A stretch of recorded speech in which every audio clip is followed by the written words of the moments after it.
Hadrian's Wall. Curator explains history behind structure. Sign up for now and never miss the top politics stories again. Subscribe. When you subscribe, we will use the information you provide to send you these newsletters. Sometimes they'll include recommendations for other related newsletters or services. Our privacy notice explains more about how we use your data and your rights.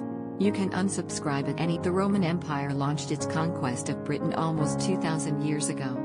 It changed the face of the island's history forever, with the Romans' legacy left scattered around the country and in modern Britain's bringing new foodstuffs, culture, music, religion and art to Britain. The Romans also brought great bloodshed, slaughtering the native Britons and capturing land as far north as Qatar and Scotland. In order to occupy swathes of the country, the Romans built intruding walls. Hadrian's Wall is perhaps the most famous of them all, a stretch of stone spanning 73 miles from the banks of the River Tyne near the North Sea, all the way west to the Solway Firth near the Britain became the empire's most northwestern frontier, following a route all the way south to Egypt, even reaching parts of Syria and briefly Iran. The Romans stayed in Britain for almost 400 years, a lengthy duration that included several shifts in culture and military. Some of the changes were documented during History Hit's documentary, Hadrian's Wall. Here, Francis McIntosh, the wall's English heritage curator, shed light on the unusual layout of the soldiers' barracks at the wall's Housestead site in Northumberland. Traditionally,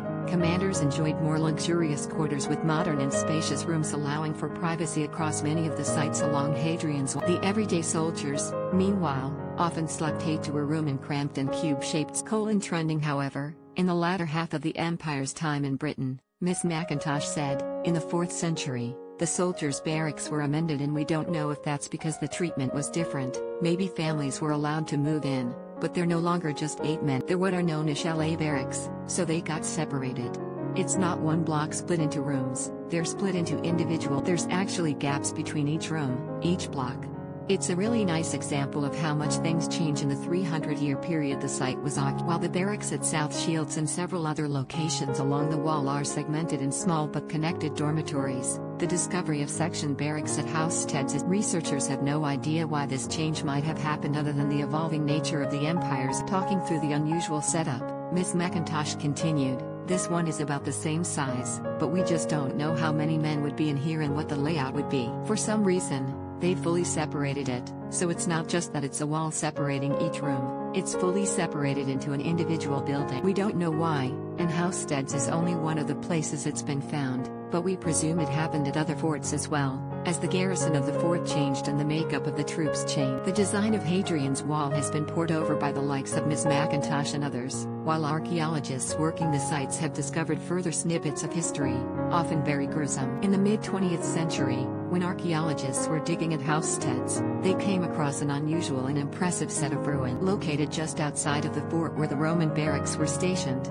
a civilian building, perhaps a tavern, sat for the Briton population located outside the fort. 2 bodies were extracted from under the floorboards of the building.